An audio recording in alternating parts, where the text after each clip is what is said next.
Andy, man, thank you so much for coming on the show here today. Really excited to have you on. Could you start by just telling us a little bit about yourself? Yeah, first off, appreciate you having me. I'm a long-time reader back from the T-Nation days. Yes, I've been let's go. in the S&C for a while, but currently I'm the Director of Education and Training, Senior Manager of Education and Training at USA Football. So I do a lot of our in-person training and our curriculum design. USA Football is the NGB for football, which most people probably didn't know existed until the whole flag in the Olympics thing. And now people are like, oh, shoot, we're gonna need one of those. But I've been here like 10 plus years. So doing the coach education stuff, really enjoy it. Dual sport, college athlete. So football and rugby background. Father was a longtime coach.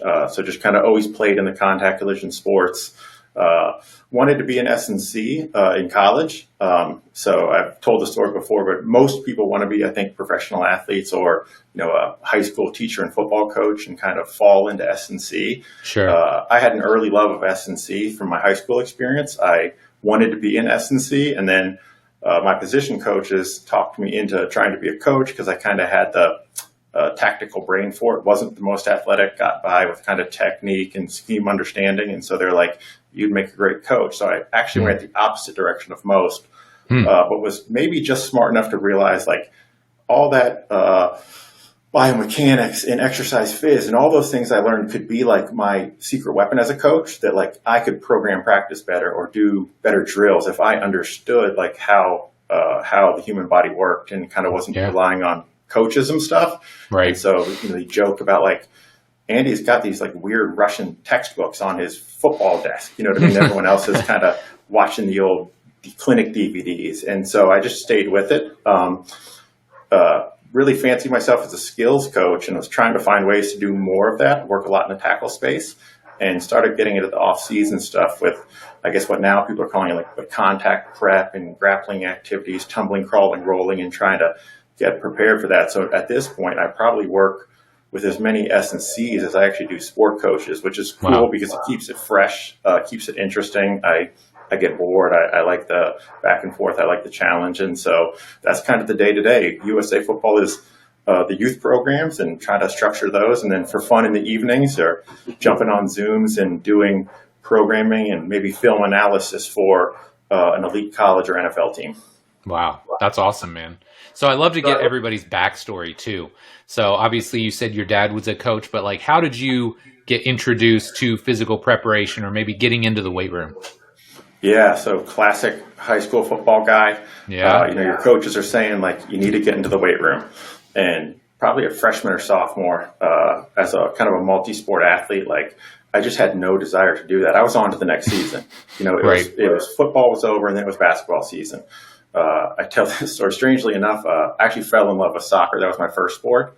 Okay. And so in Pennsylvania, boys soccer is a fall varsity sport. So obviously I was playing football, but I played club soccer on like a travel all-star team in the spring all the way through my sophomore year, just because I really enjoyed the game. Yeah. So I was just always jumping back and forth. But at some point, whether it was Mother Nature or my size or whatever, like football started to look a little more like the path. And so I was like, well, got to go in the weight room. And that's what the high school football players do and the coaches want and all that stuff. And we had an awesome high school strength coach, early days of programming. So tiny little room, volunteer strength coach, was a butcher at the local supermarket and a master's level power lifter with like multiple Pennsylvania state records, but just an awesome human being. So George Walker, if by any chance you hear this, you probably started me on that path. That's cool. I fell in love with it. I had gotten some stress fracture in my shin. I have a congenital birth defect, a little bit of an altered gait pattern. So one summer, I wasn't allowed to play summer league basketball. And so I just really hit the weight room and kind of, had this guy that was mentoring me and working with all the team, but we got along well and just really fell in love with it. And then when I went to college at Penn State, I was, came in as a 215-pound linebacker, knew I had to gain some weight. So the weight room becomes a really important part of your life. And then pretty quickly, I also learned that I was not athletic for the Division I level. I was athletic for the local level. Sure. And so you had to build yourself up. You had to do all the little things, and really found myself falling in love with the process and like just really enjoyed the off seasons almost as much as the seasons. Like I thrived on the structure and the training. And so it was just all in. And I think after my freshman year, I was undecided. And then it was, went to the kinesiology program, and it was, hey, you're going to go the teacher prep route, be a gym teacher, you're going to go pre-med. And I was, nope, I was movement science through and through. I thought I was going to be my high school or my college strength coach and work with a bunch of athletes and love it. And life took a turn. Played some professional rugby after college, played for the U.S. national team, got into coaching. But that was my start. And like to this day, you'll find me on chats talking with high level coaches, trying to pick their brains and reading the freshest new articles. Because at this point, I still think it helps my work to know what's happening in that space and not be the guy with the 1950s strength conditioning movement program trying to teach elite level current sport skills. Yeah. It's interesting because I feel like you may be the exception. I feel like a lot of us figure out at some point in time we're better in the weight room than we are at the sport and trend that way. And it sounds like, you really took the sport as far as you could, man. I didn't know you played for USA Rugby, dude. That's pretty sweet. Yeah, so I was my father was a rugby coach, and so I had grown up around the game. There wasn't a youth program where I grew up, and I grew up in the shadow of Penn State in central Pennsylvania, high school football. Pennsylvania, it's big. Yeah. So, of course, that's where we ended up. But I always had the itch for rugby just because of the family ties. My younger brother is the youngest player to ever make the U19 national team, so it's like it's deep in my family. Yeah. And I asked Coach Paterno if I could play after my freshman year. He said, no, I needed like a really good spring, kind of prove myself. I was a redshirt guy, not anywhere close to the roster. I asked him after my sophomore year, and then I was starting on all four special teams in important part, and they couldn't allow me to get hurt. So I was like, you rascal. But then after my senior year, I was pretty realistic. I saw who got drafted and who didn't, who made teams and who didn't as a free agent. Yeah. And the NFL was not in my future. I have 8 career starts at Penn State. And I tell people every single one is due to injury. So like when somebody's hamstring got better, I went back to the bench. And then somebody rolled an ankle and I started 2 games. And when they got healthy, I went back to the bench. So 8 career starts. Let's not get carried away. Right. But that was my chance to give rugby a go. I was a collegiate All-American. Transition was probably easier for me than most, again, because I had been going to games since before I could walk, in my mom's backpack, watching my dad's teams. Went overseas to Ireland, went to New Zealand for an international training camp and leagues down there, and spent 3 years with the U.S. national team, played both 15s and 7s. When I came back to the States, at the time, not a lot of professional opportunities in rugby, so I pulled the switch again, and we're like, hey, it's 4 years later, but you think I can jump back into football? And just had enough connections that it worked out. And next thing you know, I'm coaching outside linebackers, and the rest is history. That's cool, man. That's cool. So one of the things, there's so many topics I feel like we could dive into. I want to start with something that I think a lot of people have questions about, or maybe they haven't thought about up to this point. Could you start by just giving us the biggest differences between football and rugby? Because you played both at a high level. So I would love to hear the biggest differences, not only like physically, but maybe like tactically or technically within the game. Yeah, I think the biggest ones tactically and tactically are with rugby being a free flow sport. So soccer, basketball, a lot more decisions on the players. You don't have a huddle where the coach gets to tell you what to do every 40 seconds. So a lot of decision making, a lot of reading of the game, reading of the space. I think my soccer and basketball background actually helped me. So there's kind of this decision making freedom aspect that is really different. Obviously, football, highly specialized position with maybe a sprinkling of like core skills. Like everybody on defense needs to tackle and everybody on offense needs to block, but you're pretty much a specialist. I think rugby would be the opposite, where yes, there are specialty positions. Your tall guys going lineouts, your big guys pushing scrums, but like in free play, everyone has to pass catch. They have to run, they have to tackle, they have to clear out at the breakdown. So it's, one is specialized with a sprinkle of core. One is probably core with a sprinkle of specialized from a skill development standpoint. One is very coach controlled. One is very player controlled and free flowing. We get a lot of, hey, they're the same because people tackle each other. But I think they're almost completely different from that. Again, that tactical decision making, structure. And then the biggest physical difference is probably just density, where if you look at some of the GPS numbers, we could make the argument that like defensive backs, wide receivers would cover similar distance to a rugby player. The difference is a rugby game is 80 minutes. And so, take a football game, same distance, same amount of work, do it in half the time. Your guys are going to be really freaking tired. And so that happens pretty quick. And then same thing, I tell people, like, if you look at a rugby player and you say, what if you could spread out the work over twice as much time? Those guys would probably actually carry a bit more weight and be bigger because they could with the extra rest. You took an American football player and made them do the same amount of work in half the time. They'd probably be a little bit leaner just because you got to carry all that weight around the field. So it's really the density of the action. And then, we're talking about training for worst case scenario. You can have some incredibly long periods of play. I was just actually looking at this the other day. You can find it on YouTube, but during the World Cup quarterfinals, it was New Zealand versus Ireland. We're in the 77th minute of the game. So where you're tired, it's a long way in. And the ball stays in play for 5 minutes and 18 seconds. And New Zealand has to make 37 tackles. So you tackle, you ruck, you kind of reload, and you go again. So 37 phases over 5 minutes and 18 seconds in the 77th minute, up by 4. And if Ireland scores, they win the game. If we hold them, we lose the game. That kind of density and fitness and doing that at the end of a game, that to me would be the major difference. It's, are they powerful? Are they strong? Do they have some physicals? Absolutely. But you got to do that. Last thing I guess I would say is you can hold in rugby in particular times. So rugby would probably be more grapple based, whereas I would constitute football is more striking based. You look at offensive and defensive linemen, a lot more striking, where when you're allowed to grab someone's jersey and move them out of a pile, like you hold, and therefore you tend to grapple more. Yeah. Okay. So I have a follow-up technically because, again, I've not played rugby. I've watched. I've tried to help a couple guys get ready for the sport. But one thing that I thought was interesting, and I'm going to use basketball and soccer analogies here, and then we can extend it from there. But like basketball, it is free-flowing, but like there's also breaks. Coaches can have timeouts and that sort of thing. So there is this element of teaching people to think as a team versus in soccer, there's no timeouts. Right? Like kind of once you're out there, unless you get subbed off, you're out there for 35, 40, 45 minutes straight. So a big part of the tactical development is helping people see the game the same way, right? In this situation, we want to do this or we want to do that. Is that how it is in rugby as well? Or is the coach trying to instill those sort of concepts, or is it just generally just kind of free flowing?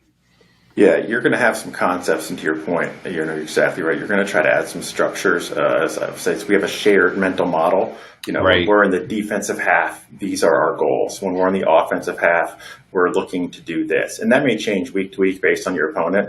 Like, hey, we're going to be happy to play field position and give them the ball back, but, make them go from all the way at the other side of the field. So just kick the long ball, and, soccer analogy, kick it down there. We don't need to hold possession. Just don't let them camp out in our half of the field and put pressure on our defense. Sometimes you may think you have an offensive advantage, and you're going to be like, "Hey, let's hold on to the ball for a bit. And let's try to attack them and push them, even if it's from deep in our own half." So you're going to have some structures. You're certainly going to have some models. The same way a soccer player different midfields may play differently versus different opponents. We think we have a speed advantage on the outside, or we think we can really win up the middle with our central guys.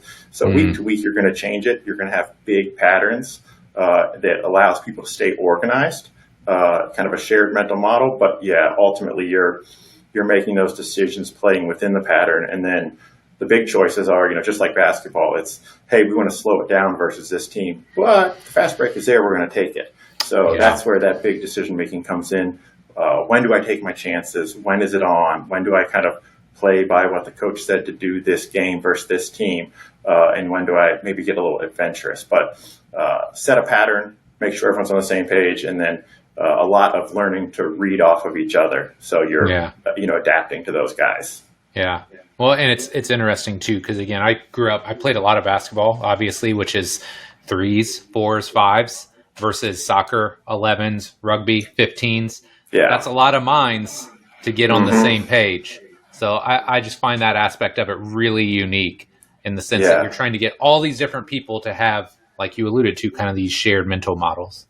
And I think the basketball is a great analogy because if you have a traditional big still, like in rugby, you have some traditional bigs. So typically they call them the tight five, but those are your big workhorse guys. And so it's like, all right, instead of one center, like we have five, and they have a really important job and we want to get them involved in the game, but we also can't ask them to do particular certain things.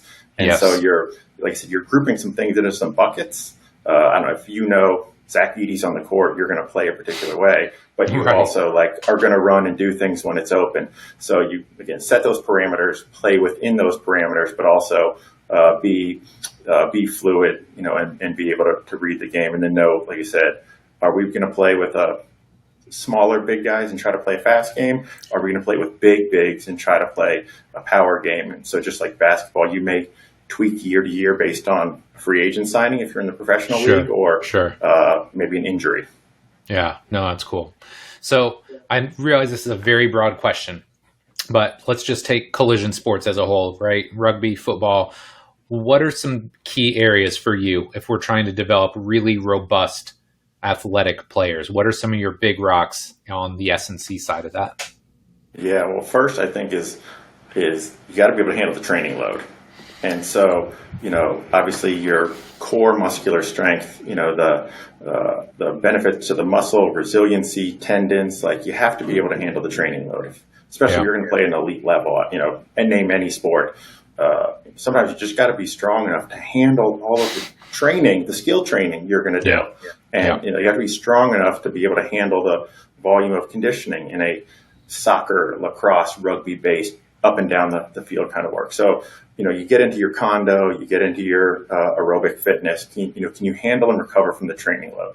Do you have the strength that your muscles and everything aren't going to fall apart because you have to do that? Preseason is obviously a huge aspect, and I'm actually glad you asked because I was just having this talk probably yesterday or 2 days ago with a college guy. But it sounds great in theory to say prepare for the game. But if you can't make it through preseason, you're not going to get onto the field and be a part of the game. You have to impress your coach and do those things. And so sometimes best practices don't work out, where maybe if I'm an established star, what I can get away with in preseason camp is different. But we'll say I'm a college guy, the starting player last year graduated, and I'm in a position battle with, a fellow teammate. I can't have a bad day. I can't, say what, I'm not going to get in the ice bath because I don't want to blunt the effects of this training. I have to be on my P's and Q's tomorrow because I'm fighting for this spot. So you kind of got to be fit enough and handle that to get on the field in the first place. And we could argue about coaches' programming and volume and are they doing the right things. But at the end of the day, I found out if you want to play, you're going to do what your coach says, and you got to be able to make it through that aspect. So can you handle the training load? Can you handle preseason camp? Do you know what your coach is going to do from a volume and intensity and then a collision standpoint in camp, and how are we going to manage that? Obviously, I think you get into your common injury areas. Running based sports, we're going to look at hamstrings and groins. But then obviously we're going to look at neck, upper back, shoulders, wrists and elbows for offensive and defensive line players. Because if you punch 300-pound men in the chest for a living, ultimately all that force goes through your wrists and they're not so happy. So you start looking at those injury areas, trying to build up some robustness, some strength there. And then honestly, at some point, just some armor building, right? Bigger traps, a bigger neck, good shoulder development. If those are your weapons and you're going to use those have to have the meat and the muscle and then some of the tendon ability to handle that. And that's where some of the groundwork and things that have become a little more common now are really about that hand through shoulder kind of integration, crawling and stuff being maybe I could do my rotator cuff exercise, but if I'm going to run into a 300-pound man for a living, I probably want that integrated shoulder strength to be really, really high quality. So, some of our crawl variations, some of the cool things you see on there, a lot of that is really just integrated shoulder work. I'm a huge fan of groundwork because, and I forget where I stole it from, but it's a quote and I'll always give credit. I fix my hand on the ground. And then as I move around that centralized point, my body, gravity, center of mass, I'm being exposed to this changing force through my shoulder as I rotate around this fixed position. I'm stabilizing, I'm restabilizing, I'm closed, I'm open, I'm stretched, I'm tight, and that stabilization, restabilization is massive. And then, obviously you get into some of the time domains where it's like, great, you can slowly hold this very heavy weight. Well, the force comes on you in milliseconds in those impacts. So it's like if I can't kind of react and lock down quickly enough and tighten up, or, that's why I think you see the blindside hit versus the I saw it coming hit. Guys' necks, blindside hit, guys, necks look like flopping all over the place. Well, why didn't it happen on the other hit? We saw it coming. That little bit of pre-tension, that little bit of anticipation, it is massive. But ultimately, if you can't have the forces to kind of lock down the neck or lock down the shoulder or whatever that might be, it's going to hurt anyway. But again, if we can build that integration, build enough strength and power, and then build some of that stabilization, restabilization, timing aspects, read the game well enough to see it coming, you can kind of prep and handle it well. So I guess I'd say condo is really important. Handle the workload. Address the injury risk areas. Shoulders, necks, upper back are going to be massive for us. Obviously, you have to do all the running lower body stuff that we would do in soccer or any other sport, and then armor building without sacrificing the physical fitness domains. That I can't quite get too big or too heavy. Right. If I'm going to have to cover 7K in 80 minutes while doing all these other really cool things. Yeah, man. There's a couple points in here. Let's just start with the preseason and the conditioning part. First off, preseason prep.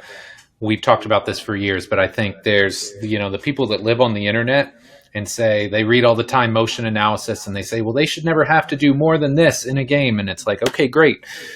What's the coach going to have them do the first day of practice, right? That doesn't have the time motion analysis studies and is doing what he did 20 years ago and he runs them until they puke. Oh, yeah. So that's one of the things that I always try and let people know. Hey, look, I've read those same time motion analysis studies. I know what the demands of the game are, but then there's also what's going to happen when they go to camp. So preparing them for a little bit of chaos, I think, is valuable, right? And I don't want them to have that lactic bath the first day they show up at camp. So, hey, let's see a little bit of that first, and then go to camp. So that's one. Another great point you made, and I don't think enough people respect this. I always talk about how fit does somebody need to be going into camp, right? And you alluded to this. If somebody's a star, right, or if their spot in the starting 5, 11, 15 is marked, dude, they just have to be fit enough to get through camp healthy and then go do what they do. But if you're like the 12th guy on the basketball team, right, you're on the verge of getting cut, you probably need to show up in a little bit better shape. Right? You have to stand out. You can't be playing your way into shape. And so this is where there's so much nuance to these discussions, but I don't think enough people give credit to that, or they don't really think about that, right? They think it's this one size fits all answer. That's what you just said there about playing your way into shape. Very common, because we were talking about the best conditioning is the specific conditioning. I'm going to play my way into shape. Again, for the top 3 guys, that may be awesome. If I'm, even the 6th man, but I'm trying to become the starter, it's like, and I know they've changed all things, different rules, but we had 2-a-days. So it's like, I got to be able to do this twice a day for the next 3 weeks, or we went every other day, but still, so it's 2 on, 1 off, 2 on, 1 off. That extra practice will get you if you're not really fit. Yes. Your star quarterback doesn't need to worry. Your returning All-American lineman, if he's a little tired, coach is going to give him a kick on the butt, but he's not losing his spot, and we know what we're getting. Again, to your point, maybe 5, 4 even in a basketball scenario. If you're not truly established and there's some young guys coming from your spot, 4 through 10 might be fighting for their life. Absolutely. And so you better come to camp fit. And then there's to your point, what the coach does, yes, we can talk all we want about sports science and essences and working with the coaches. But at the end of the day, with GPS, what they're getting put into. There's a pretty famous study. I guess we won't say the coach and the program's name floating around on the internet, but it was a Big Ten school, and they had all the GPS for the previous year's games. Yep. And the first 2 days of camp, the player load was higher than any game they had played the previous season. Well, it's if a game is a 700 player load and my first day of preseason camp is 714, there's no building into that. We better be fit. unsurprisingly, day 5 and 6, they had a lot of soft tissue injuries, and S&C staff worked with coaches and they made some changes for the additional years. But like, let's not pretend everything is going to be like week 1 is a 50% and week 2 is 80%. And we're going to build up towards what would be this high quality week. I'd say too, like with friends in the NFL and some of the, when guys go to work with private trainers in the off season, like you can have access to the data, or they can get that data. And hey, what is the average volume of running for a preseason practice for team X? What's the average weekly volume for team X? Well, in theory, for me, somewhere in the summer, before they actually go to camp, I'm going to create a week that is at the level of what a hard week would be in camp from a total volume standpoint.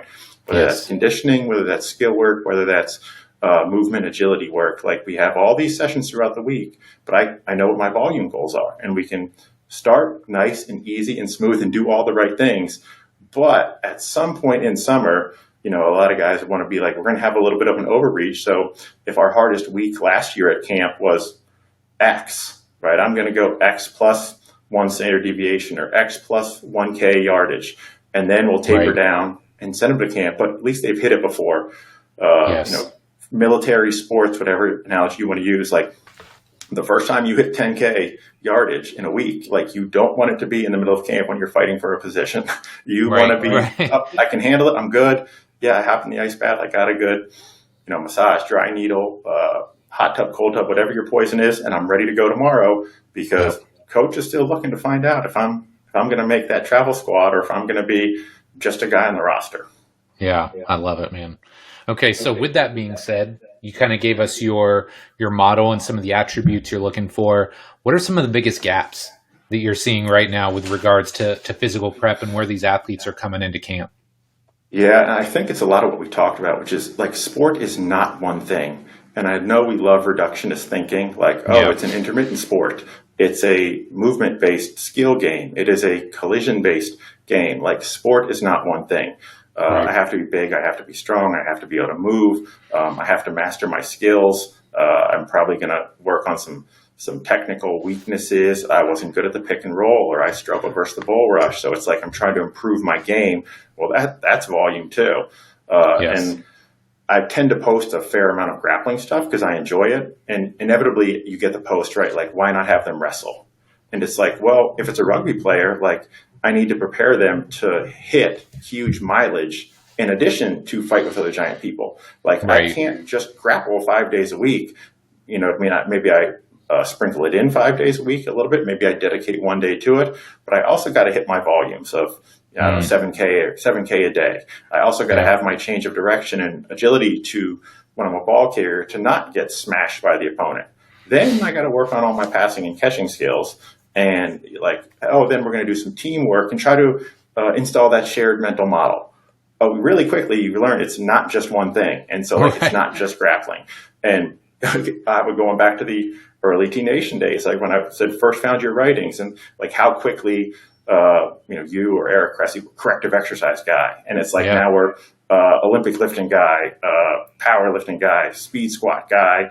Now we have all the, games-based kind of eco-dynamic guys. And it's like sport is not one thing. So as a coach, we can't be one thing. And we have to look at really what's the totality of the preparation.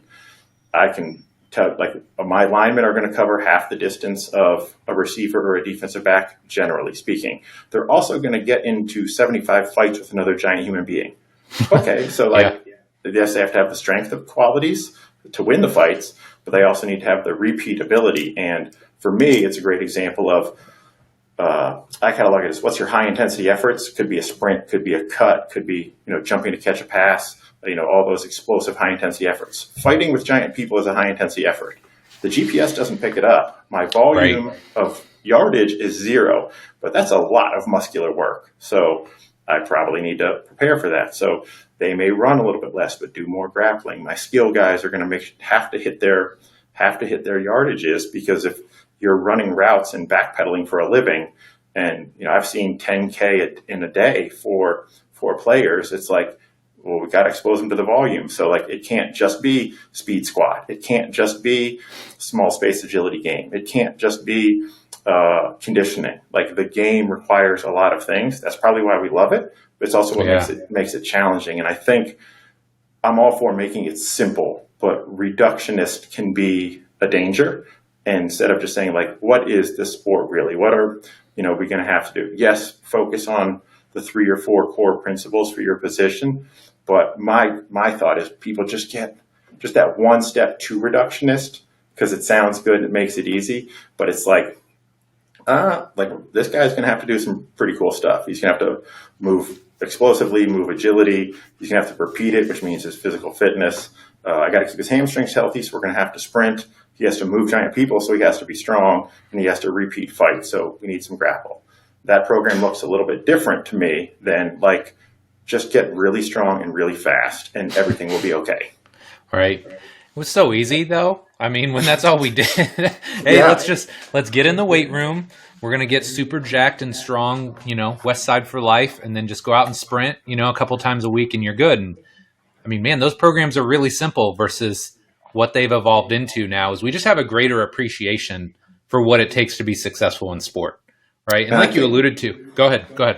I think there's some interesting time differences where if you go back to the old footage, right? Black and white footage and football preseason camp, the old school coaches were having these guys doing all these calisthenics. Well, it's they didn't have structured lifting programs. So they were doing calisthenics and rolling and tumbling and doing all these things because that's how they were getting ready. Then as the rise of professionalism came in, we started being like, why are we wasting our time with these calisthenics and these things? Because now we have, they're not dealing cars or substitute teaching in the off season. They're fully professionals. So now it wasn't sports specific. I think now we could probably make the argument, especially for the youth, we've gotten so far on the specificity side of professionalism that what people actually need now are some of those old school things because it's not their fault, but they're not getting it as kids. And it's really hard to ice a cake that's not fully baked. And so it's you have incredible outputs, but all you can do are these 3 movements, and anything that differs from that, we're in trouble and I'm not feeling good about your groin or your robustness or whatever that might be. So now we're always coming back to trying to find some exposure to a diversity of movements. And it's just, as we talk about, the pendulum always swings. Yeah. And now probably people will do too much of it, in 10 years from now, we'll probably be we probably stopped lifting heavy too much and we need to find that balance again. Yeah. I just had this discussion yesterday. I think it was my program design mentorship group. We were doing this Q&A and I just said, look, if I had a kid that only played one sport year round, I would be doing everything I could to just fill in all those movement gaps, right? Because that's kind of the reality of it. I'll beat the LTAD drum along with the rest of us, and I would love if every kid could go out and play 3 sports until they're 14, You and I live in a little bit different area, right? It's just savagery around here, right? If you're not specializing young, it's very hard to make a high school team. So the question was well, what do you do with those kids? I'm hey, look, I'm going to fill in all those gaps, right? Yeah. If they play soccer, I'm filling in all the movement gaps that they're not getting. Football, basketball, fill in the sport. That's what I can probably do because I think you're absolutely right. It's starting literally from the time they're born now. There's too many other opportunities, right? TVs, iPads, staying indoors, not enough exposure to as we'll talk about later, rough and tumble, just playing and getting outside and doing stuff, lack of exposure to different sports. So there's so much focus and emphasis on the specific, we've lost the general. I think there's almost a really simple mental experiment where you go what is good about playing multiple sports? And we're a wide diversity of movements. And then you're okay, a kid's not playing multiple sports. So what do we need to manufacture? A wide diversity of movements. So when you come into the gym, it's instead of just squatting and benching, and making the bandwidth more narrow, I always tell people, if you tell me what's good about the thing, then in theory you can recreate it. So if it's diversity of movement, a new skill sets, well, we can recreate that. So if you have a single sport specialization guy or gal, I know my off season needs to be probably a little more diverse, and we're going to try to add and sprinkle in all the things we say they should be getting from multiple sports, but we know they're not. If Yeah. you have a multi-sport athlete come in, you know they have a huge diversity of movement. So maybe that's the person that we're like, we're going to work on a couple big bang for your buck exercises that's going to globally strengthen the system, because I know you're getting, very different movement patterns in, I don't know, lacrosse to, to football to, whatever your third sport is. Yeah. You've got that bucket covered. And isn't that what we say, right? Fill the unfilled buckets. Yes. Just write it out on paper and it becomes pretty clear. They're not getting this because they're not doing that. And now where coaches, I think, struggle, especially the sport coaches at the youth level, where if we're not, kind of using a trained professional guy like yourself, it's like, okay, well, as a sport coach, I may have to carve out that 10 or 15 minutes of my practice to deliberately expose and build my athletes in, quote, a non-sport skill, because I need to do these, we call it athletic development at USA Football. And in all of our canned practice plans, there is a 10-minute athletic development period where we're going to invest in just general movement skills and the growth of athletes. It could be cutting and accelerating one day. It may be jumping and landing the next day. It may be prep for contact the next day. But we're just going to, every day you're going to do something. But for me, physical skills underpin the technical skills. If I don't have great body control, coordination, spatial awareness, it doesn't matter what the coach says. I'm not going to get my body in the right place. So I should probably build those qualities, because it's a long-term investment in actually better sports skills. If I can do something with more balance and more power, well, my sports skill just got better. So maybe we should invest in that instead of just going, well, it's football, so I'm going to do football stuff. Well, he's 8 and his legs are noodles. So if you want him to stay low, maybe it's not that he didn't hear you. It's that his legs are shaking uncontrollably because holding that position is really difficult for him. Yeah, I love it, man. Well, this actually leads as a nice segue, because I would love to hear, because you see the spectrum, right? Obviously, you're involved with, USA youth football, and you see football and rugby bottom to the top. What are some of the biggest differences that you see from going from the youth level to the collegiate level to the professional level? Yeah, it's actually really funny that this came up, because I was at an event this weekend. We had our national team development pipeline program. Okay. And so I was on a field with, we had 4 all-star teams, regional all-star teams from around the country, competing in an in-house American versus American tournament, kind of Northeast versus Southeast versus West thing. And the way the tournament was structured, the U12s played first and the U14s and the U16s. So I got to watch LTAD in front of my eyes. I sat in the same place and watched 60 of the best 12-year-olds, then 60 of the best 14-year-olds, then 60 of the best 16-year-olds play flag football over a 3-hour period. And it's just like, oh, wow. Like, there's what it there's how it actually is. I think a couple things that jumped out are obviously, you get the kind of that prepubescent stage, and athletes are learning skills, and some people have some maybe general, they're faster, they're more athletic, those kind of things. And then when you get to 14s and you get into the early mature, late, like the 14-year-olds to me was the prototype of the early mature, late mature issue, where you have the shaving muscular guy versus the guy who looks like he could still be on the 12-year-old field, and you're like, you guys are the same age.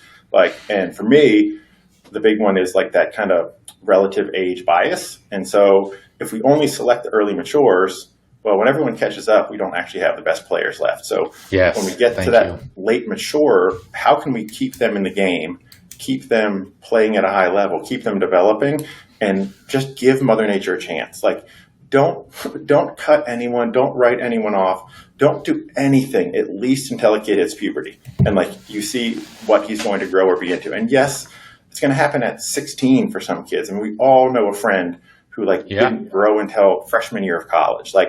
But can we keep them in the game? Often I think the soccer stuff from like the European academies shows like really good stuff that you smaller, less developed players who learn to survive by their skills and game understanding, when they do hit the growth spurt and they catch up with their peers, and now they have all these great skills, life is pretty good. Yeah. Again, real world, it sounds great to tell the early mature that like one day the kids are going to catch up with you and you need to work on your skills. And you know what they don't do? They don't work on their skills because they're dominating physically. And then their friends catch up to them. And then they go, oh, shoot, I need to really focus on my skills. And so, again, I think we have to manage that. I guess some of the biggest difference to me, I think, is if I could sum it up in one word, is efficiency. when you watch the way players move. And this could be from maybe it's coordination and intermuscular coordination, power development, like the efficiency of their ability to create power and change direction is so much different. The efficiency of their technique, and again, at different age levels, maybe it's body control, maybe it's coordination, maybe it's that awkward growth spurt where I haven't learned my new levers yet, but like I change directions in 2 steps versus 5 steps. Like there's this huge efficiency component. And I think I see it in movement. I see it in technique and sprint mechanics. I see it in sport technique where there's like a lot less wasted motion because I'm a lot more controlled. I'm able to kind of maybe create power in small spaces. So I feel like I don't need to do these crazy wind-ups or overly long steps. And then what doesn't get enough attention is the mental component. I think the efficiency of reading, seeing, understanding the game, like for me, when I went from our U14s and U16s, which are our developmental age groups, to our U15 national team, the difference was the efficiency of game understanding. Plays were jumped so much quicker, where I needed 3 steps and I had the whole play diagnosed. Whereas the non-elite or the sub-elite, they needed 5 steps to read the play. And so everything just reacted a little bit slower. It looked kind of less aggressive and less explosive, but I actually thought it was like a game understanding reading error. And maybe because I'm trying to make it easy, you could bucket that into efficiency of just like players know that. And when you talk to an elite level player, say a basketball player for you, it's like they see the lean, they see the little movement, they see the opening before it's there because their pattern recognition, their game database is so massive. And yes, there's some experience, but also there's just some, right? Like some people have those problem solving creative minds. And some people really like analytics. So it's like, hey, maybe you really like when coach tells you exactly what to do and it's just follow the train tracks and be a robot. Some people function really well in that space and that reading. But you start to see, yes, horsepower increases, yes, size increases. But if that's not translated into that efficiency, like I said, to me, that's where people fall off. Is there's just, at the upper levels too, all mistakes are punished. All mistakes are punished. And therefore, efficiency becomes absolutely key, where it's like, you watch football, your favorite offensive and defensive linemen get knocked on their butt every game. Like, we think they're unstoppable, but if you really watch line play, a lot of guys are on the ground quite often. You're like, I thought these were the best of the best. Yeah, but the window of error is so little. If I get leaning a little too far versus one of these guys, he is going to bury me. If I don't stay perfect, like, I'm going to lose. They get paid $20 million too. And so with that mistakes get punished attitude, it's like people just get so tight with their efficiency and the lack of mistakes. And again, whether it's change of direction mechanics, I want to be more efficient with my force production and my angle of force, whether it's efficiency of, kind of that intermuscular power, bam, rate of force development, and then see the game, read the game, react to the game. That's the biggest growth spurt. Because for most of us, if you're on a decent program, you're in a situation where you have access to enough calories and you're doing your training, Mother Nature tends to take care of quite a bit of it as far as basic, strength and basic power and basic speed. If again, you're putting in the work, like it's different if you just never lifted and are like, I can't understand why I'm not getting as powerful as all my friends. But then tighten it up, put it in the right directions, stop wasting movement, and have a PhD in your sport. Yeah. I think that's one of the things that I've enjoyed watching the most is, especially my daughter, because she's played soccer, for a while now. And as she's moved into the travel space, I think there were 5 teams just in her birth year last year. And there's like the girls that are, barely on the fringe, like I don't even know if they should play travel, all the way up to like one of the top teams in the country. Right. And so just the way things shook out last year, I got to watch all of these different teams at least practice, if not play. And so the decision making, dude, the pattern recognition, like the understanding of the space in the game, versus I'm going to take this touch and it's not very clean and I'm going to take 5 seconds to pick my head up and find, versus the top team. When you watch them, it's so fast. Their head is up, one timing the ball. They know exactly where the girl's going to be, what foot to play it to. Like, it's so cool to watch that evolution. And again, now as my daughter gets better, to see her start to pick that up. But I think that's something that casual fans maybe don't see or don't recognize. It's like it's taken for granted at the highest levels, but watching that unfold in real time or over years is pretty cool to see. Because we talk as S&Cs, probably because it's the easy thing, but about like what I call the horsepower metrics, right? Speed, jumping ability, strength, power. Well, it's like, okay, well, if there's all pro receivers at 4.3 and also all pro receivers at 4.6 or 4.7, like, well, how is that possible? Well, there's a bandwidth, like there's no 5 flat wide receivers. So you have to be kind of within the bandwidth of acceptable horsepower. But then like there's other ways to win, right? I would say you just got to get to 10 arbitrary units. And if 7 of them come from physical output and 3 of them from game understanding, fantastic. But if 3 of them come from physical output, 3 come from game understanding, 2 come from great technique, you just need to get to 10 to win the play. And different players find different ways to do it. Same thing, like there's 290-pound starting offensive linemen. There's probably 360-pound offensive linemen. Well, how is that possible? Yeah.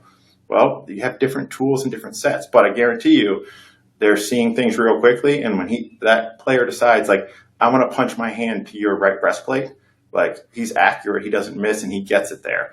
Versus somebody else saying, I'm going to try to do that thing, but I end up kind of like punching you in the armpit or in the neck and missing that shot. Like that's the difference between winning the play. Yeah. So one of the things that's been interesting to me as well is as I've gotten into the force plate space and tracking some of these different metrics versus, say, jump height, people love, and especially casual fans, again, love the idea of an Anthony Edwards, right? Michael Jordan, Kobe Bryant, huge, above the rim, thunderous dunks. But what's been interesting to see is like I have a lot of pro basketball players that don't jump incredibly high, right? Like you look at them and you're like, oh, it's not. But then you look at other metrics, right?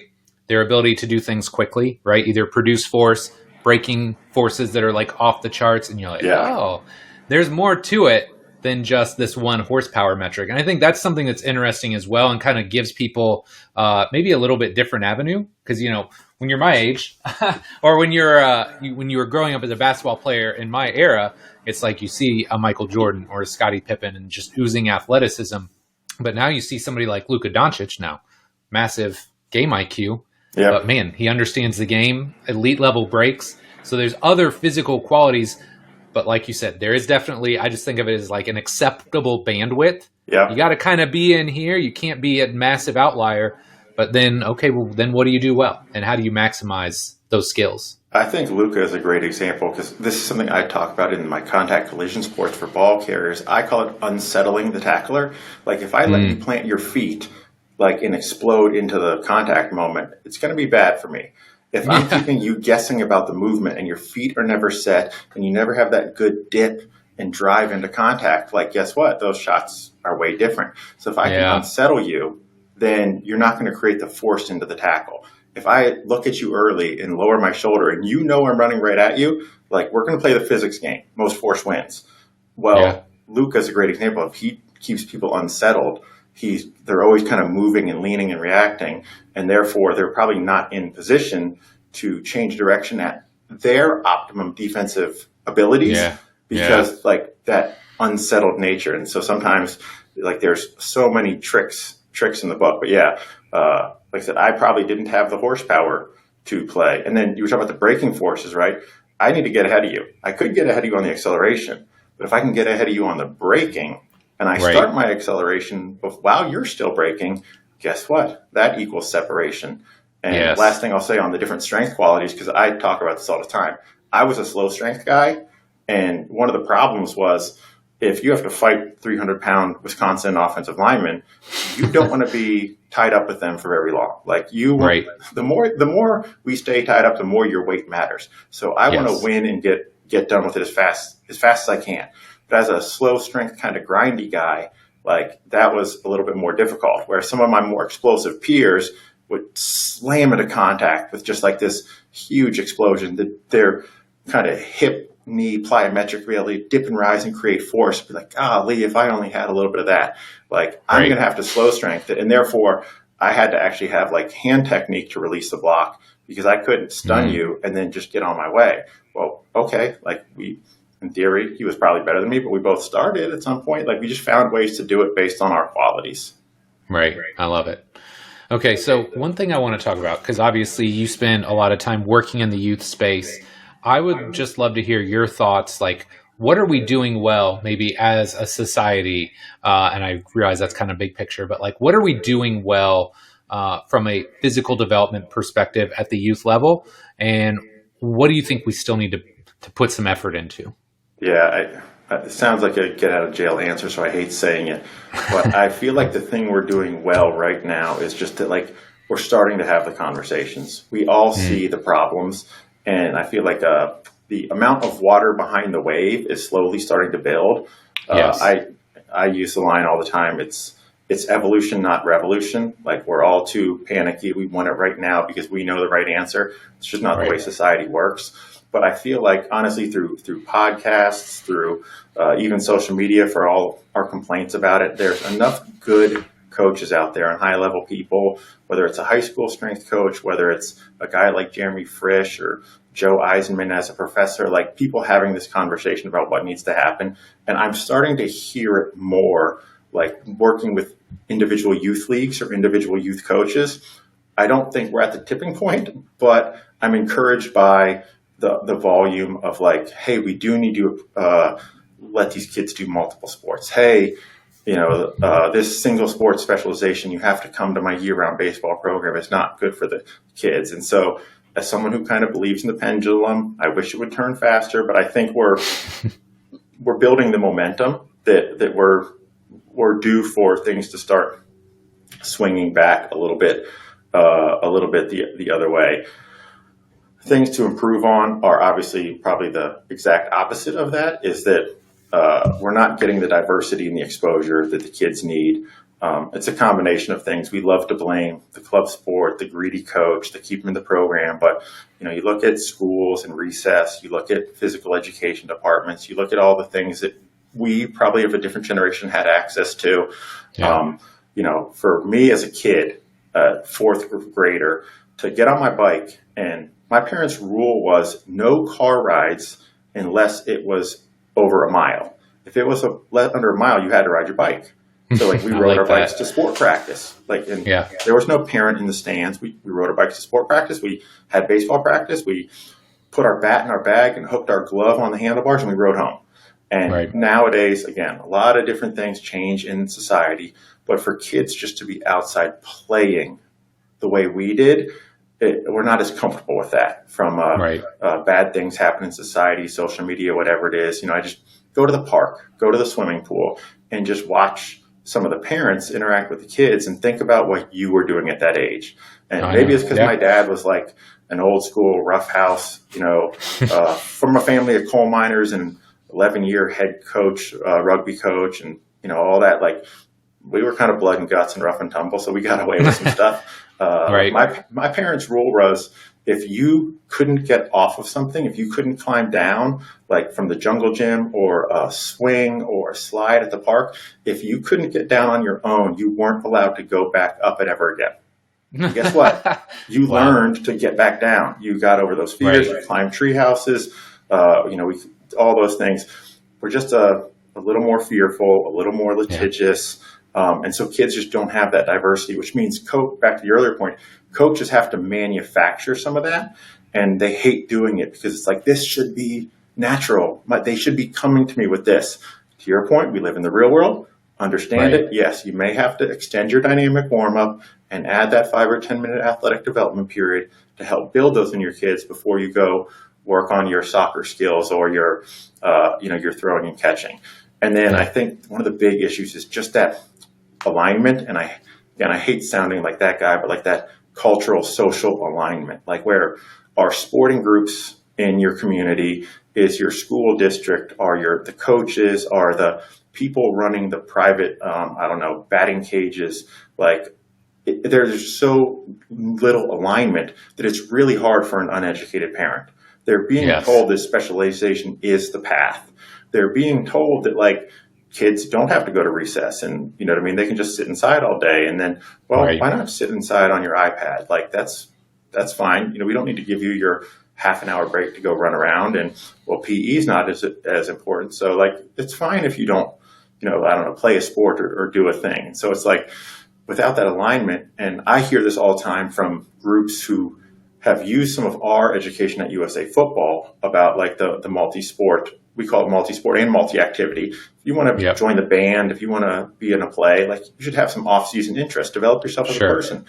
But if your one sport is like all in on that, and your other sport is going, well, that's cool for them, but when you're here, you're only doing X, So, your example, like, hey, we're going to have this great holistic development soccer program, but then you go to your basketball coach and like, no, we don't do that, just basketball. Well, at those ages, they need year-round development. A 4-month block where the one coach of the one program doesn't care at all about the physical, just cares about the sport technical. And it's like, if your whole community said, you know what, we're all, no matter what the sport is, we're going to do what's right for the kids. We're going to have a robust PE program, and all of our sports are going to look at developing technical, tactical, physical, and mental. Well, yes, the technical, tactical will change by sport, but the physical, mental could actually be like themes of resiliency, teamwork, all those kind of things. And the physical, well, that's just the physical. Like, your community would pump out way better athletes. If somebody would do it, I bet you your high school program would be really, really good for all sports, because you produce a lot of like high quality athletes. But instead, we're just going to fight it. And then going back to that reductionist thinking, right? Like, it's, kids just need to get stronger nowadays. Kids just need fitness. They're lazy. And it's like, you know what I mean? Like, maybe I deal with high level recruits. So it's like, I see the numbers these freshmen are squatting. Like, saying kids nowadays aren't stronger, kids just need to get stronger, maybe for some of the general masses. But I can tell you, the guys that are getting D1 scholarships, guess what? They're setting freshman records on the squat week 1. You know what I mean? Like, when I was at that age, there was not a lot of high school seniors like squatting 500, 550 pounds. Like, there's plenty of strong people. There's a reason every world record keeps going down. It's like, it's the masses. It's, are we doing enough for the general masses? I love it. All right. I want to touch on one other topic here that I think is of interest to you, and I'm just interested as well. Talk to me about preparing these kids for the physical aspect of tackling. Because, it's just different, right? Like basketball, soccer, yes, there's collisions, yes, there's impacts, but you're not physically trying to tackle somebody and take them to the ground. So how do you start to prepare somebody for that level of physicality? So first, obviously, I'm a pretty big reverse engineering guy. I like to pull things apart. My mind works that way. And so the first thing is, obviously, we're going to have the horsepower. Like, if I'm really explosive and really strong, it makes my life easy. If I'm really fast and have great movement skills and I'm going to win the space and get to the ball carrier, that tends to make my job easier. Where I struggle is, you'll talk to NFL scouts and you'll be like, hey, what are you looking for in a tackler in college? And they'll be like, oh, like big hits, knocks guys back. And like, that's kind of all physical outputs. Like, is there any, how do we break that down a little bit more? So, I did a program at USA Football, and we were looking at like, what are some of the more generic physical qualities inside of strength and power? And for me, it starts obviously with safety. So I'm going to look at head and neck control. Like, do I have awareness of where my head is in space, where my neck is in space? Can I keep my head up, down? Do I understand like where it's positioned? Because I can't tell you how many times you worked with young kids before and you're like, hey, flatten your back out. And the posture just gets work. Like, there's no kinesthetic feel. They don't know what flat or rounded feels like. Therefore, they can't adjust to find it. So, like, I need some head and neck awareness and then some head and neck control. So you can do that. I need some postural awareness and then some postural control. Like, hey, if I want you to have a flat back, if I want you to be more vertical versus more horizontal, like, can you feel that and therefore find those positions? Obviously, when somebody runs into your shoulder, and my power is coming from the lower body, as I say, to make it easy and take some of your core is simply a delivery mechanism. There's a lot of force coming from your lower body. It's coming out through your shoulder or your hands, which we'll call our weapons in this case.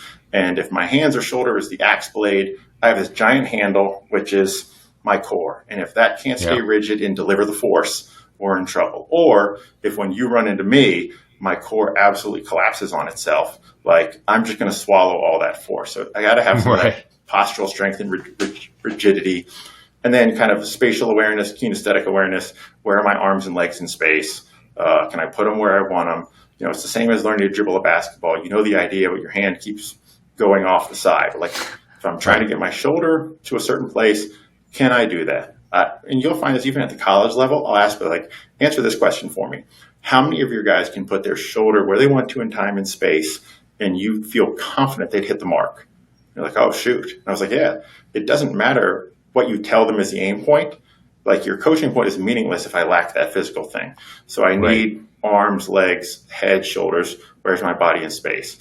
Obviously, there's a good bit of balance because when I transition from those movement skills into kind of that contact moment, if my base or my feet are jacked up, it's worse than getting a change of direction wrong. Like you're going to run me over and I'm going to be on your highlight film. So can I manage those movement skills? Do I have the balance? Flexibility, mobility, right? Can the kid even get into the postures and positions we want? So it's like you may have great outputs, but if I can't get into the postures and positions I want to manage contact, then I'm probably going to swallow a lot of force, and I better be really strong because all I'm going to do is swallow it and just try to hold my ground. We get into some of the more nuanced stuff for me, which is like, do they have the ability to manage going to ground? Do they have some tools, tricks, and comfort? Whether it's falling, whether it's rolling, whether it's tumbling.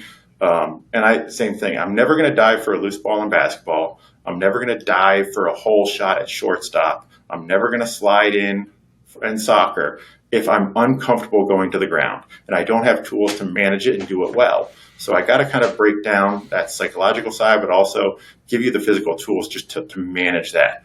And then obviously we start with kind of that balance and body control. Where it gets quick and tricky is, can you do it versus an outside force? So, we think post player, we think trying to manipulate or get over screens, blocking, block defeat, tackling, carrying a ball carrier. I can be really balanced and athletic. Can I be really balanced and athletic versus outside forces? And so when a guy is leaning on me, does my stride fall apart? Do I crumble? Or can I run through some restricted running kind of contact, combative running scenarios, receivers, defensive backhands, fighting, all that kind of stuff. And then can I maintain kind of my force and power versus these strange outside forces? Again, I'm a horsepower guy. I love max outputs in the gym. But at some point, I'm going to have to create them in really weird environments because I have, it's a max squat attempt, right? I get my hands on the bar, and then it is. I can do my breathing routine, then I step under, then I set my back, and I have a 15-second setup time. I am in absolute perfect position for maximum power output. Zach Martin is trying to block me. I barely get off, and the running back is in the hole right now. Guess how much time I have to get ready for that? I'm going to take and hopefully deliver maximum power in super funky situations and in a bunch of angles that I can't safely manage in the weight room. I'm not going to, I say if I'm going to tackle on one shoulder, it's like a lateral flexion and probably an anti-rotation exercise. Now you're tackling Derrick Henry. It's like you're not Russian twisting 250 pounds. That anti-rotation force is that's pretty big. So we got to have that robustness and build up to it. And then the last one that I think is really interesting and really fun is just kind of that kinesthetic awareness, that feel sensitivity. And when I do my presentation, I actually use a picture of a basketball player box out because it's behind you, where you're getting no visual information. All of the information you're getting for the play is feel. Is he trying to push through me? Is he trying to work around to the right or work around to the left? And I'm adjusting my box out based solely on feeling this pressure in my back. And so inside of contact scenarios, again, we love our reads and see the play. But once I'm in contact, almost all of the information is feel. Trying to drive me back, trying to turn my shoulders. Where is he trying to take me? What am I trying to do to him? And so we have to get into that kind of grapple, wrestling, body feel, force field, judo, jujitsu. I don't care. But that aspect of, and whether it's a soccer player and we're, hip battling for the ball, I'm trying to shield the ball in the corner, a basketball player boxing out or establishing post position, or a defensive and offensive lineman fighting. The core concept is the same. How we're allowed to deliver it. I can punch you in the chest. If my arm gets too far away from my body, it's a penalty. All right, I have different weapons. How often it happens in the sport? I'm an offensive guard and you're a defensive tackle, and we're going to do that 75 times in a row versus in soccer at 5-6 times a game. It changes on volume, but I think the core principles remain the same.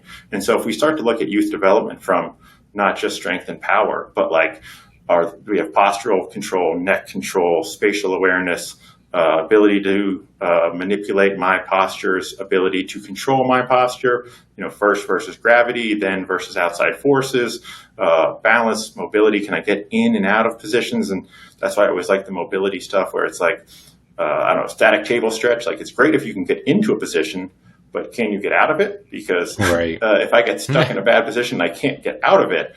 Or I can't forcefully get out of it, then it's a really bad place to be. So How do I control that position within the thing? Can I manage going to the ground? And then can I stay, people say for rate of force development, like, how fast can you be strong? And I turned it around and say, like, how strong can you be fast? Like when I'm trying to be athletic in these combative situations, if I fall apart every time someone puts hands on me, now you know what the scouting report is going to be. So can I fight through forces but still show maybe elite level footwork while trying to get around a screen? Can I show elite level footwork when the defensive back is jamming me? And so that kind of just that step deeper of what are some of those kind of sub skills, micro skills. And then you start to see the kids and you say, all right, we're going to do some tumbling. You go, whoa, they have no balance. They have no kinesthetic awareness. They don't know where they are in space. And a lot of them just splatter instead of rolling. We don't really have the tools to go to ground. Their first football practice is going to be rough, and maybe they're not quite developmentally ready. Now we have some guys who can roll, they can fall, they have good balance. We're doing some hopping activities. I can tell them to raise their chest, lower their chest, keep a flat back, manipulate their head position. Well, guess what? Now they're at least ready for the coach intervention of teaching the contact skills. Because if I can't kind of verbally say like, hey, we need to bring your chest a little bit down, get it lower, but I need you to keep your head up. Like, and if we can't have that interaction where you can then attempt to do that, the coaching interventions are really, really hard, and he's in a bad position. So I kind of look at those movement basics of that just earns you the right to be able to start teaching it, because now in between repetitions or during our little micro break, like we can talk about those things and you go, I can translate those words into movement because I have the basic qualities. My brain is actually talking to my body about, my back was really rounded there. Like, no wonder I crumpled up. I got to get it flat and keep it strong so that I don't fold like an accordion. Yeah. And would you say, is there like a good age to start that, or does it just depend on the kid? Yeah, kids just develop so differently. Actually, on a project now, I'm the only non-PhD on the project because I'm kind of the technical advisor, but looking at developmental readiness. And so it's like, we love, again, same thing, big numbers. Keep youth sports simple. Hey, we're in the 12-year-olds. Hey, we're in the 4th grade age division. But with maturity levels, like the true answer is it's different for every kid. Obviously, you have the physical side, but also like the mental side, the understanding, their learning, their ability to pick up things. My niece went to her first, those little soccer classes. And it's like you can tell the kids that were in daycare that when somebody says, go grab your dot and sit down, I know this pattern. I know what to do. The kids have never been to daycare or aren't in kindergarten. Like, they don't know how to do that. So what's their developmental maturity? And then kind of, as a fancy doctor say, the executive function. Like, if I have anger control issues, if I don't know how to share or take turns, sport is going to be a terrible experience. So you're trying to figure out a little more nuanced approach to looking at like, when is an athlete developmentally ready? I generally speaking, and it's not scientific, but it's like, can they display some core strength? Can they display some postural awareness of adjusting it and moving it in space? Can they handle some forces? When you're kind of just grappling and playing and pushing on each other, there's some physical prerequisites, just like the NFL kind of bandwidth. There's some physical prerequisites that if I can't hold these positions, like, one, I could be putting myself in a bad situation, which hopefully the coach will take care of that. But more importantly, you're just not going to enjoy it. because you're going to get like, it's going to be a really bad experience. You know, again, I have coach saying get low, and it's like my little noodle legs can't do that, and I have no core strength, and you're trying to like, I don't know, do some activity where you're telling me I need to stay square, but every time you poke my shoulder, I pretty much spin in a 360. Like, staying square versus forces is going to be really hard for that guy. So sometimes the coaching intervention is just like, it's not his fault. It's Mother Nature. Like, those strength qualities will come as he gets older. Don't panic. And I've had that conversation on the sideline with parents where it's like, I know you're concerned. Like, he is totally where he should be for his age group. Like, good youth football does not look like, it doesn't even not look like good college football. It doesn't look like good high school football. These 8 and 10-year-olds like just move differently. And why is everybody playing so high? Because staying low under incredible amounts of tension when two people are driving in 90-90 positions, like, they don't like that tension, and their muscles get out of it real quick. Like, yeah, I'd love to clean it up, and I try my hardest, and I coach youth sports, so like, I'm not giving up on them. But if the light bulb doesn't go off, I also don't panic. I'm like, guess what? It's going to come. And puberty is a magic pixie dust that it does wonders. And so just get them there, and then we'll see what happens. Well, and that comes back to what you said earlier, just keeping them in the game, right? Keep them in the game long enough to kind of figure some things out and let their game IQ come around, let them physically mature, and then a lot of good things happen. I mean, think about a basketball player. How many guys are now like really difficult covers on the wing because they were guards who then had a growth spurt? Or you know what I mean? It's like, so we pigeonhole kids. I kind of get mad at the football community about like the big lineman, youth football, he's big. Yeah. He's going to play line. And because he's going to play line and we're going to specialize, all he's going to do is block. And I start thinking like, am I hurting his ability to play power forward on the basketball team? Because he's going to drop every entry pass. Could he play third base or catcher?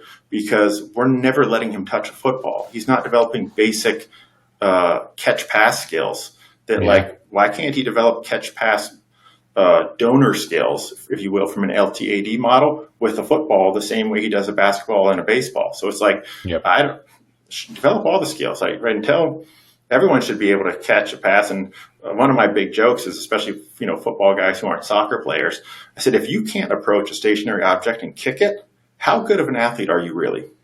Right. Like, don't tell me you're the greatest or like you're the specialized football person. It's just sitting there. It's a ball on the ground. If you can't approach it and kick it, like, there's probably some huge holes in our general movement competencies, like your human aspects: throw, kick, catch, evasively run, track down an opponent.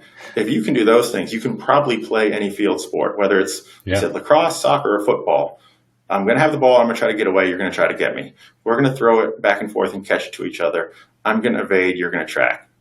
Core basics. Get really good at it. Let Mother Nature tell you, like, when I turned 215 pounds at 6'3", power forward was not in my future anymore. Like, it happened, right? Mother Nature will decide who ends up on the offensive line and who ends up in a skill position, gets to go down the block and who's playing on the wing. Let's just create the best. Our model is humans, athletes, football players. Like, because we work with the youth. Like, when you get to the advanced level, then maybe we can say guard or quarterback. But until then, just a football player. Yeah, figure it out. Let them figure it out. Okay, man, big question time. If you could alter the space-time continuum and give young Andy Ryland one piece of advice, what would it be? Oh, man. I'd probably say to back myself sooner. I think in my early days, I just like everyone, you fall victim to the patterns. And I think the hardest one for young coaches in particular is specifically your mentors. When you start to be presented with new information from outside sources, or just your experience is telling you something different, but it goes against what you learned from your mentors, that's like a really challenging moment. And so, if your mentor was a super structured block drill person, but you love these ideas of these open free flow games, but now you find yourself in that like mental battle of just like, whoa, my guy, like, this is what they did. And I think especially if you talk to a lot of elite athletes who may have had success in spite of their coaching, they get so rooted in this one thing or this one style, this one drill was the reason. And that ability to back yourself and say, like, you know what, like, I'm not seeing the results I want doing it that way, but doing this new way is actually like a lot better. And maybe limiting the time it took to say, like, I actually now believe in this and I'm going to teach it this way. It's, it's a natural struggle, I think, as you come into yourself, maybe mature, learn about yourself. But I think that's the hardest one. Now, I'll also say, like, you don't need to be the social media guru who's yelling from the mountaintop that you figured out the world. But there's a good balance there. Right. But like, just back yourself. Your experiences matter. There's a lot of different ways to do things. Yes, some roads are paved and some are a little bit rockier. But that ability to branch out, to change your opinion, to create your own formula and own methodology, that's when you truly kind of own the process, and you're able to like really troubleshoot and fix and dial things in. If you're always copying and pasting, then it's like, it's really hard to fix things without getting on the phone back to your mentor. And yes, I call my friends when I have troubles too, and I have mentors as well. But, I think about when I went first from football to rugby, because of the martial to the open nature, I was presented with a lot of these new training ideas that weren't like, if you don't do it this way, you are a waste of a human being. Like, there's one technique and there's, X, Y, Z. Right. I got introduced to that. And certainly when I got back into football, I struggled with that, where I loved my rugby training, but I was like, I wasn't mature enough or confident enough to say, like, I want to open these drills up and I want to do some different things. And I want to work on contact in the off season, not just horsepower. I want to sneak these skill sessions in and do prep for contact, because, you know what I mean? And that, like, I just wasn't confident enough. So back yourself. Obviously, like I said, you don't need to, go all in or make a huge scene. It's just not my style, but it's like, but play with those ideas, learn, grow. And I think, as everyone has said, like, when you stop learning, you stop growing, like, you're dead. And so it's just the constant quest for, how can I better? What are the little tweaks? And I guess about that, I said it's balance, where don't jump on the internet and go crazy, but don't be afraid to pull away from your mentors. It's also like always looking for the new information, but like, don't throw away your core, and don't be a program hopper guy. So if you can do those two things, I think you'll save yourself some heartache and a little bit of looking back, where, again, we don't regret things and blah, blah, blah, but you're like, man, I wish I was doing these drills with those players back then. But in looking back, it was truly just, I didn't have the confidence. And the easy thing is like the proven method of the guy with the big name. Yeah, I love it, man. That's such a good answer. Okay, last but not least, our lightning round. So 4 fairly short questions. Your answer can be as long or short as you like. Number 1, this may be challenging, but I would love to hear, what's one of your biggest takeaways from coaching? Oh, man. The biggest takeaways are that you're just you're just like a keeper of the program. It's not yours. It's the players, it's the schools, especially in the kind of the high school and the collegiate ranks, where you have these great histories. You're just the steward of it. People make it all about themselves, and it's probably a little bit of the professional world where, every time a new head coach gets brought in, it's not just the coaching staff. They bring in their strength and conditioning coach and their academic advising people, and the new communications director, and the football coach gets to subcontract everything. But like, at the end of the day, it should be the players' program. It's their team. It's their performances. I kind of like some of that open-ended, player-led stuff, where it's like, I'm here to guide you. I'm here to help you solve the problems that you can't.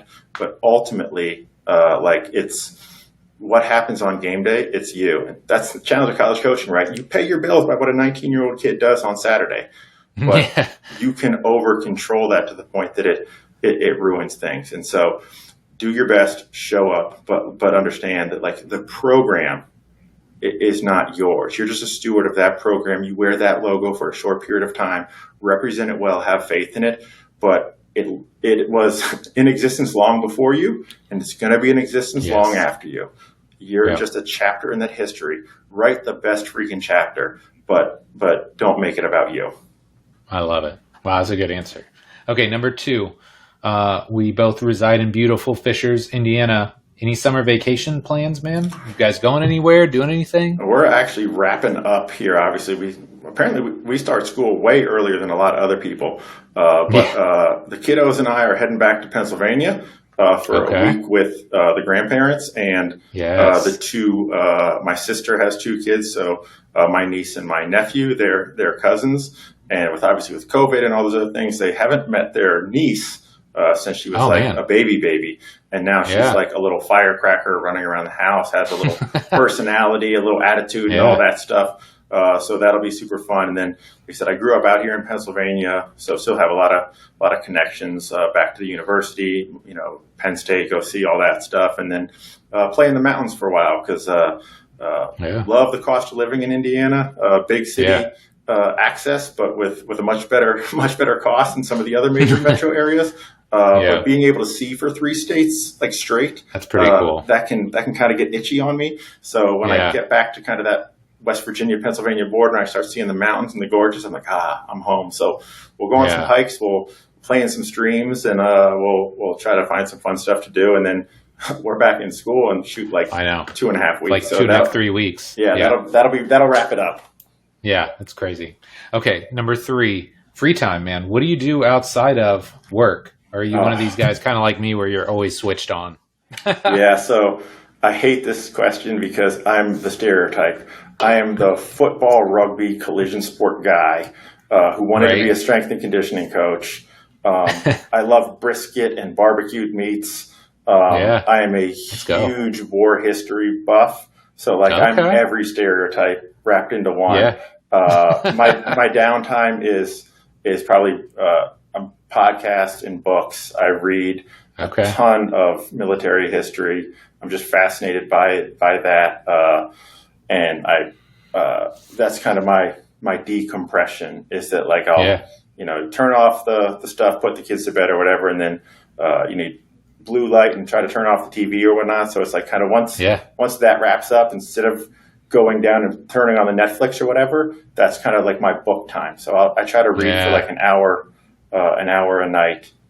That's great, dude. Mostly, probably 90% kind of like histories and biographies, and then every once in a while a little bit of fiction. That answer will at least make my mom happy because. Dude. So I hope your mom is listening, man.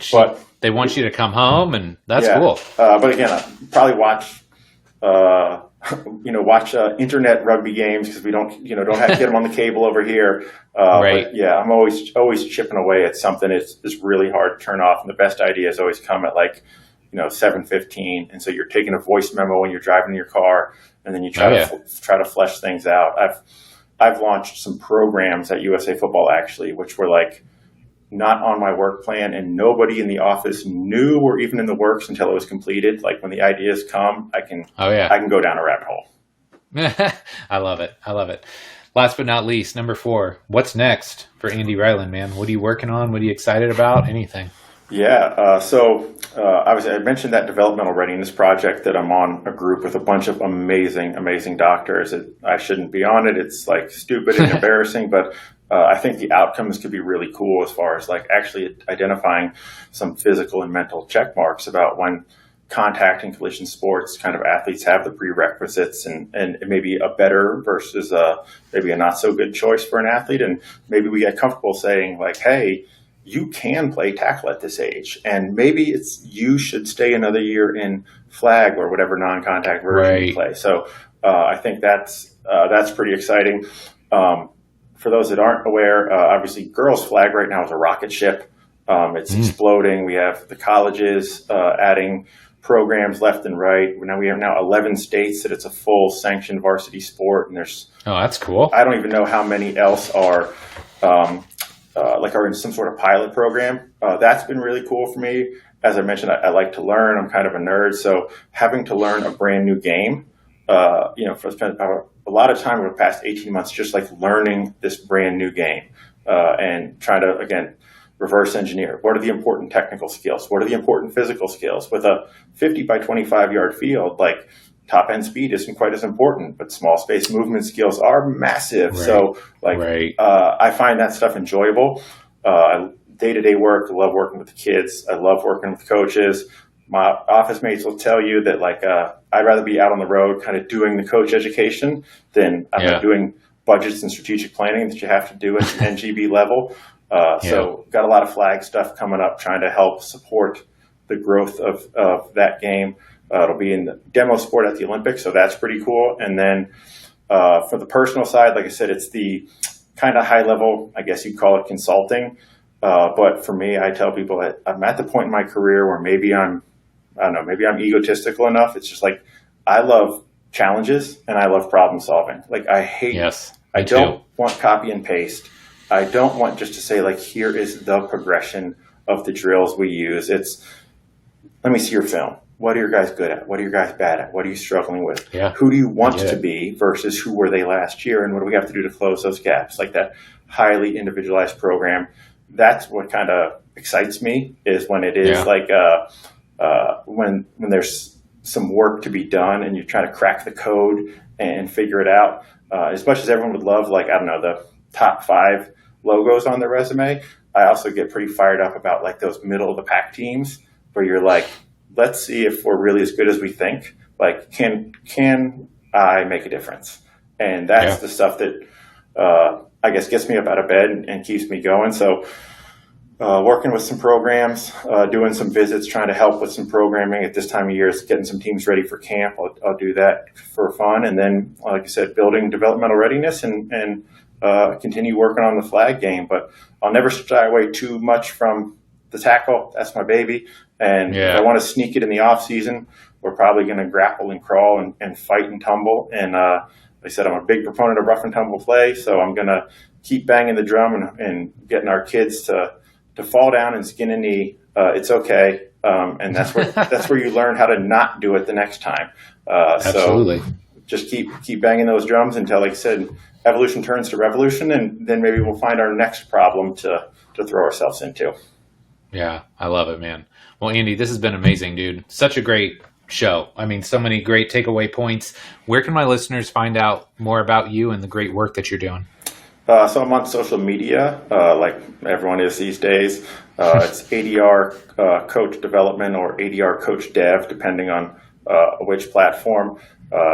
Post a lot of, just stuff I find interesting. Probably post more rugby stuff than football stuff, honestly, but here in America, we don't need another guy posting football drills and football videos. There's a lot of them. They're really cool. So try to open up the aperture a little bit. The overwhelming majority of my writings are on usafootball.com, just because that's the mothership and where the paycheck comes from. So I have journal articles and blogs of all different types. I kept a journal the last 2 years of my youth football coaching adventures. And so if you want to hear my thoughts on boots on the ground, actually dealing with second graders who are first time tackle football players, that can be a fun read. And then there's also some stuff kind of on elite skill development, managing the vision, decision, action cycle, kind of integrating eco-dynamic kind of stuff. And then a lot of stuff on tackle technique and tackle skills, because that's kind of, like I said, where probably most known for, which sounds ridiculous to say, but yeah, you can go on the website. You can they're all free. You can find all those articles. You can read them there. I will say I'll answer every question. Depending on travel, I can't promise you how fast I'll get back, but I certainly will answer all questions, just because my title is Coach Development. So the way I think about it, if you write me a question and I answer it, I'm helping to develop coaches, so I can count that as work time. So that'll be good. Yes, I love that. Well, Andy, dude, again, this has been such an amazing show, brother. Thank you so much for coming on today. I appreciate the opportunity to kind of spread the word about some of the things we're doing, and hopefully pushing youth development a little bit more in the right direction, and making sure that we're creating that next generation. I had great experience as a two-sport athlete, and I couldn't stand it if I thought other people weren't getting that same opportunity. Yeah, I love it.